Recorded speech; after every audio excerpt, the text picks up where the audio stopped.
What happened, Jyoti? कुछ नहीं. Come on, dance. No. Come on. Come on. Please leave me. छोड़ो मुझे. जितने चाहे चाटे मार लेना, पहले चाटे खा लेने जैसा काम तो कर लेने दो. दीपा.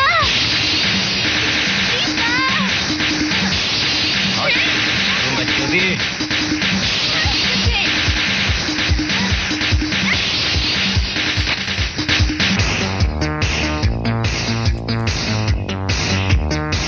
जरा भाई साहब 1 मिनट.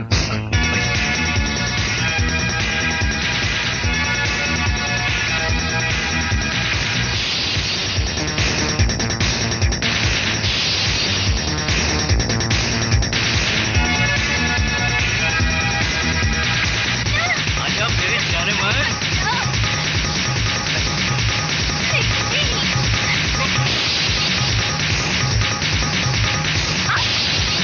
अरे दीपा जी. हाँ जी. छोटी मालकिन जी का. छोटी मालकिन जी. अच्छा ज्योति. हाँ. वो तो 1 घंटे पहले चले गई. चली गई.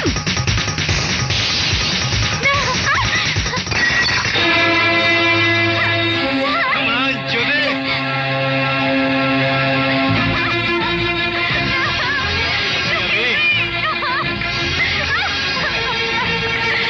रुक साले. कौन है बे तू? हमारा नाम कृष्णा है. ये हमारी छोटी मालकिन है. साले साले, हम इनकी तरफ उठने वाली आंख नोच ले.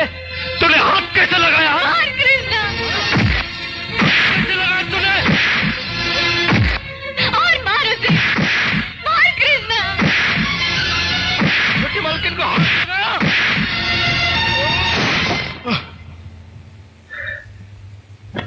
थू.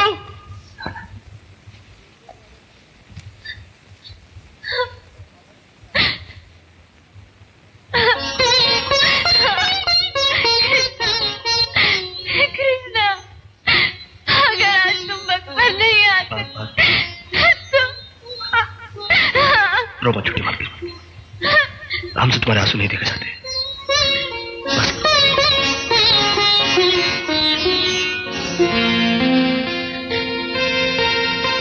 घर चलो छोटी मालकिन. घर में सब बहुत परेशान है. तुम्हारा इंतजार हो रहा है. चलो.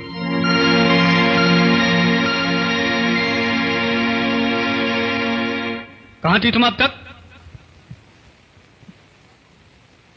मैंने पूछा कहां थी तुम अब तक? छोटी मालकिन से कुछ मत कहिए विक्की भैया. कुछ कहने सुनने की जरूरत ही नहीं कृष्णा. इसकी हालत बता रही है कि आज रात इसके साथ क्या हुआ. तुम ऐसी पार्टी में गई क्यों थी? बोल क्यों गई थी भैया?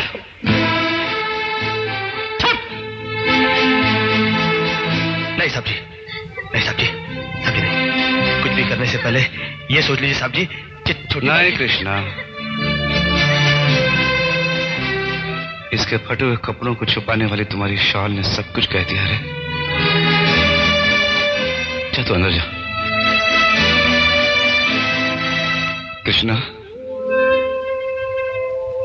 तुम्हारे इस एहसान का बदला मैं कभी नहीं चुका सकता. नहीं साहब जी. नहीं साहब जी. इस घर की इज्जत के लिए तो कृष्णा अपनी जान भी दे सकता है.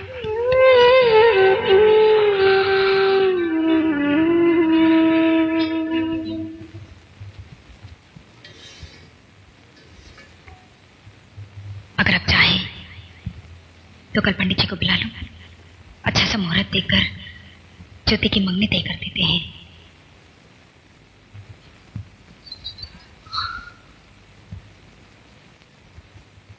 ठीक है ये तुम.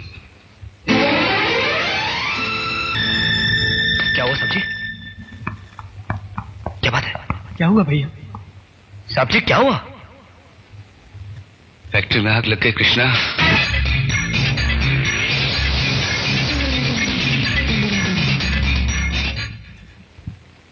है तो थारी अपनी. कोई चोरी वोरी की तो ना है? नहीं सेठ जी, चोरी की नहीं है. किसी का दिया हुआ तोहफा है.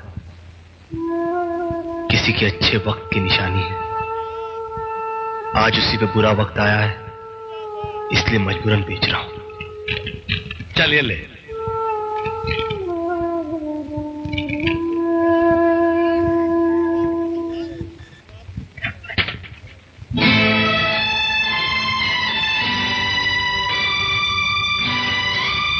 भैया, रवि भैया,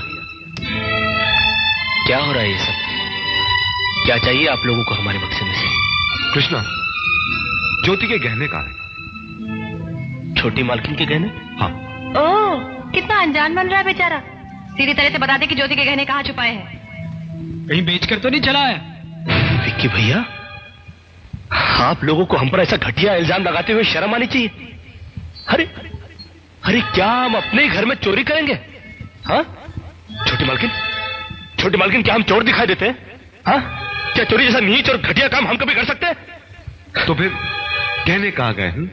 इस घर में और कौन है जो चोरी कर सकता है तुम्हारे सिवा? बस भैया, मुझे अपने गहने चोरी होने का इतना गम नहीं जितना कृष्णा की बेइज्जती का है। ये चेन तुम्हारी है ना ज्योति?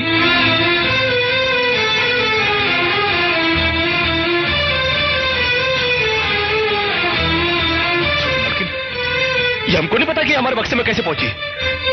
हम सच कहते हैं। तो तू कहना क्या चाहता है? हम में से किसी ने ये चेन तेरे बक्से में रख दी? ये इस तरह नहीं मानेगा। फोन करके पुलिस को बुलाओ, वो खुद ही कबूल करवा लेगी। तुम ठीक कह रही हो। अरे नहीं नहीं, इस घर में पुलिस नहीं आएगी। छोटी मालकिन ने समझाइए, इस घर में पुलिस आएगी तो इस घर की बड़ी बेइज्जती हो जाएगी। ठहरो, कोई जरूरत नहीं पुलिस को मेरे दरवाजे पर बुलाने की। मगर बड़े भैया, ये रवि, मैं अभी तक मरा नहीं हूं। घर की छोटी मोटी उलझने मैं खुद सुलझा सकता हूं। साहब जी इन्हें डांटिए, अभी का अभी डांटिए। अरे छोटी मालकिन के गहने चोरी हो गए और ये लोग हम पर शक कर रहे हैं। ये लोग सोच रहे हैं कि वो गहने हम कहीं बेचा है।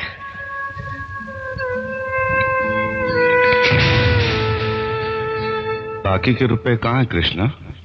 क्या क्या पूछा आपने साहब जी? मैं पूछ रहा हूं कि बाकी के रुपए कहां है? ये आप पूछ रहे हैं साहब जी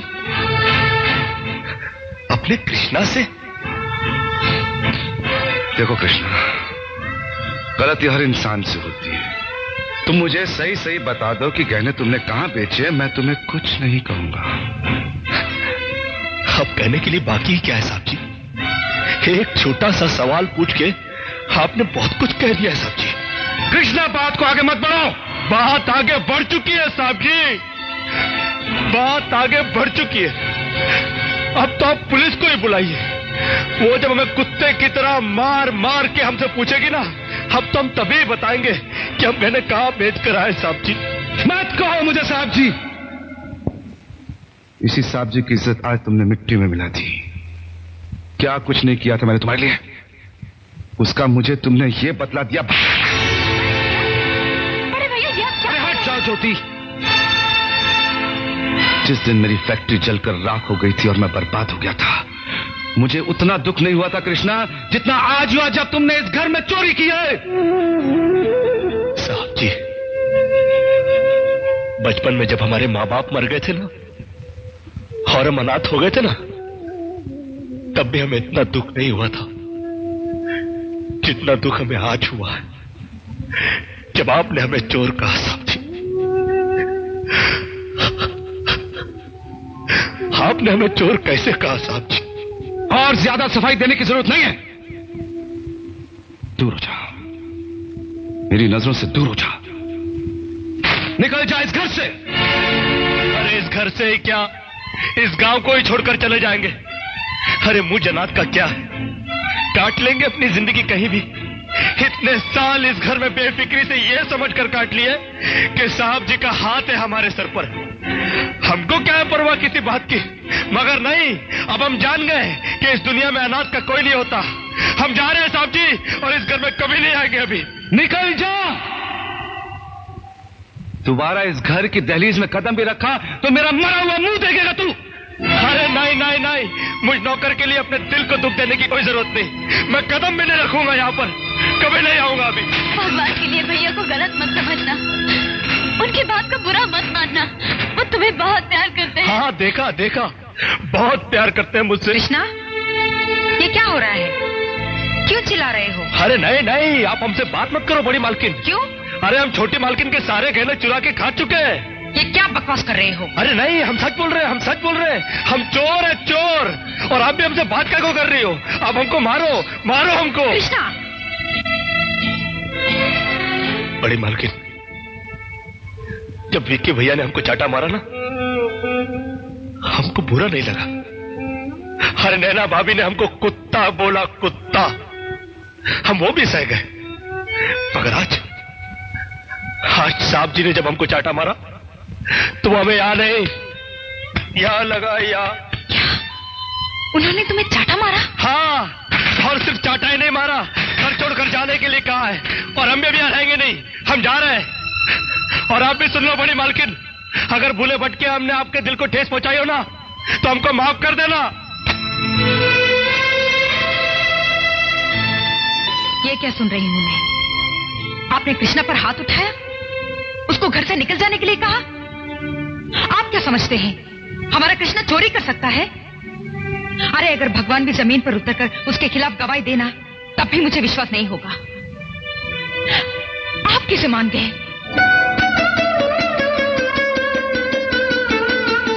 कौन कमबख्त मान गया कि कृष्णा ने चोरी की है? फिर आपने ऐसा क्यों किया? बड़ी सीधी सी बात है, जान के समझने की कोशिश करो। मैं सब कुछ बर्दाश्त कर सकता हूं, लेकिन कृष्णा को कोई कुछ कहता है तो एक तीर सा लग जाता है मेरे दिल में। आज वो तीर पूरी तरह घुस गया है मेरे दिल में, जब लोगों ने उसे चोर कहा। बड़ी मुश्किल से संभाला है मैंने जख्मी दिल को, बड़ी मुश्किल से उठाया ये हाथ मैंने उसे मारने के लिए, बड़ी मुश्किल से मैंने उससे कहा कि निकल जा घर से। लेकिन जरा ये तो सोचिए, वो जाएगा कहां? दुनिया बहुत बड़ी है जानकी, कहीं ना कहीं चला जाएगा, और ठोकरे खाने के बाद संभलना भी आ जाएगा। नहीं, मैं उसे दर दर की ठोकरे खाने के लिए नहीं जाने दूंगी। नहीं जानकी, तुमने अभी तक मेरे भाइयों को पहचाना नहीं। तुमने ये सोचा नहीं है कि मेरे मर जाने के बाद।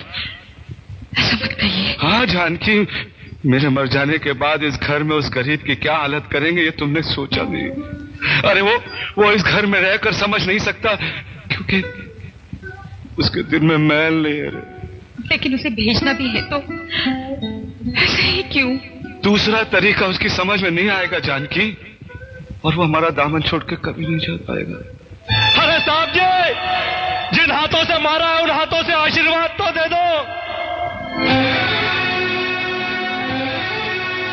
अच्छा बड़े मालकिन, कम से कम तुम तो आशीर्वाद दे दो।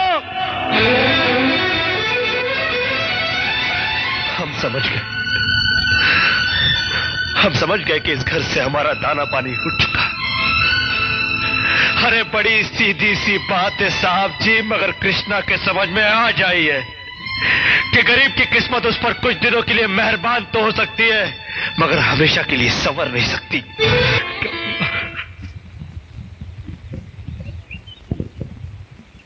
डॉक्टर का क्या बिगड़ता है? वो तो कहकर चले गए कि बड़े भैया को अस्पताल में दाखिल करवा दो, लेकिन फीस तो हम लोगों को भरनी पड़ेगी ना। हमारे पास कौन सा रुपयों का पेड़ लगा है जो जाकर तोड़ लाएंगे? भाई लेकिन इलाज करवाना भी तो पड़ेगा। नहीं, उन्हें किसी ना किसी हॉस्पिटल में दाखिल करवाना जरूरी है। लेकिन ये तो जरूरी नहीं कि अस्पताल प्राइवेट ही हो। भाभी ठीक कह रही हैं भैया, बड़े भैया को किसी खैराती अस्पताल में दाखिल करे देते हैं। हाँ, मतलब तो इलाज से ही है, वहां पर भी तो लोगों का इलाज होता ही है। आप लोग बड़े भैया के लिए परेशान मत होइए, मेरे होते हुए ये नौबत कभी नहीं आएगी। तुम दुनिया को यह बताना चाहती हो कि हमें बड़े भैया की कोई परवाह नहीं, सिर्फ तुम ही हो जो उनका ख्याल रखती हो। सेनों की मामूली सी नौकरी करके 4 पैसे क्या कमाने लग गई तुम्हारी बहन, दिमाग ही आसमान पे चढ़ गया है। ज्योति, मैं तुमसे ये पूछना चाह रहा था कि आखिर तुमने ये जलील नौकरी करके हमारे खानदान के नाम पे बट्टा क्यों लगा? मेरे नौकरी करने से खानदान की इज्जत चली गई भैया, और आप लोग बड़े भैया का इलाज खैराती अस्पताल में करवाना चाहते हैं। ये बात खानदान का नाम रोशन करेगी। ज्योति, तुम हद से आगे बढ़ रही हो। हद से आगे बढ़ना मैंने आप लोगों से ही सीखा है भाभी। जब किसी और ने मेरे गहने चोरी किए और उसका इल्जाम कृष्णा पर लगाया गया, उस वक्त ये हद कहाँ थी? बड़े भैया पर कीमती सिगार पीने का ताना दिया गया, उस वक्त ये हद कहाँ थी?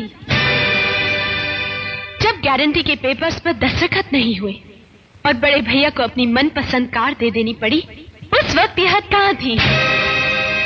इस घर से दौलत क्या गई, आप लोगों के दिलों से बड़े भैया के लिए प्यार और इज्जत ही चली गई। आज उनका बाल बाल कर्ज में डूबा हुआ है और आप लोग मौज की जिंदगी जी रहे हैं। आप लोगों की बेरुखी एक एक पल उन्हें मौत की ओर घसीट कर ले जा रही है। आज वो यही सोचते हैं कि आप जैसे मक्कार और फरेबी भाइयों के बजाय उनका एक अकेला कृष्णा होगा।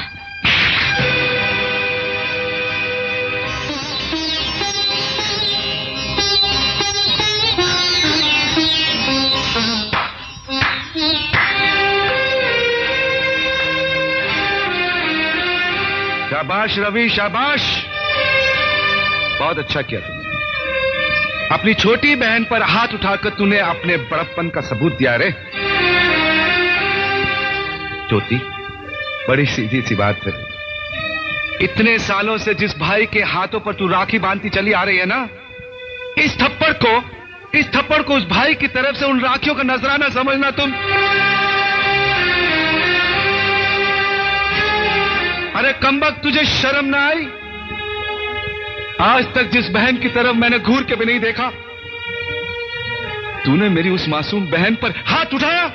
कोई भी भाई अपनी खुशी से छोटी बहन पर हाथ नहीं उठाता, लेकिन जब छोटी बहन बड़े भाई का लिहाज भूल जाए तो उसे तमीज सिखाने के लिए हाथ उठाना जरूरी हो जाता है। नहीं, उसने कोई बदतमीजी नहीं की है। उसने तो सिर्फ तुम लोगों को आईना दिखाया है। तुम लोग अपनी शक्ल देखकर इतना चिढ़ जाओगे, उस बेचारी को क्या मालूम था। तंज के तीर मारने से तो अच्छा होगा कि आप अपनी बात साफ साफ कह दें। अगर आपको हमसे इतनी नफरत है तो आज तक हमसे रिश्ता क्यों जोड़ा है? इसलिए कि तुम्हारी मरती हुई माँ को इन्होंने वचन दिया था कि उसके बच्चों की आंखों में कभी आंसू नहीं आने देंगे। मगर ये जानते नहीं थे कि वही बच्चे एक दिन उन्हें खून के आंसू रुलाएंगे। अरे इन्होंने क्या कुछ नहीं किया तुम लोगों के लिए, इतनी जल्दी भूल गए। भूल आप रही हैं भाभी।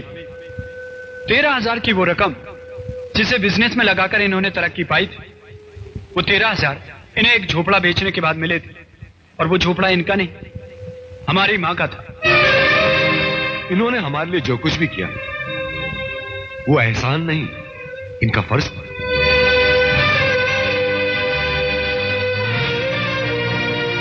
बुरा मत मानिए भाभी, वैसे भी ये लोग जो भी कर रहे हैं आप लोगों के लिए, इस घर के लिए कर रहे हैं। 2 वक्त का खाना तो आप लोग खा लेते हैं, लेकिन कभी ये सोचा है वो खाना किन के रुपयों से आता है? जितना हमसे हो सकता है हम उतना कर रहे हैं भाभी, मगर बड़े भैया हमारा सुकून तो ना छीने। मैं तुम लोगों से कुछ छीनना नहीं चाहता, लेकिन आज सिर्फ एक हक छीन रहा हूं। जानकी,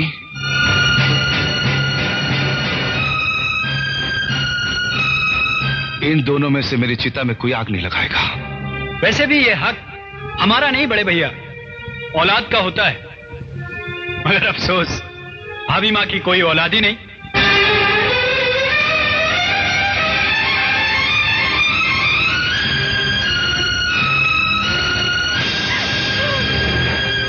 और फिर आप हमारे जो भी हैं,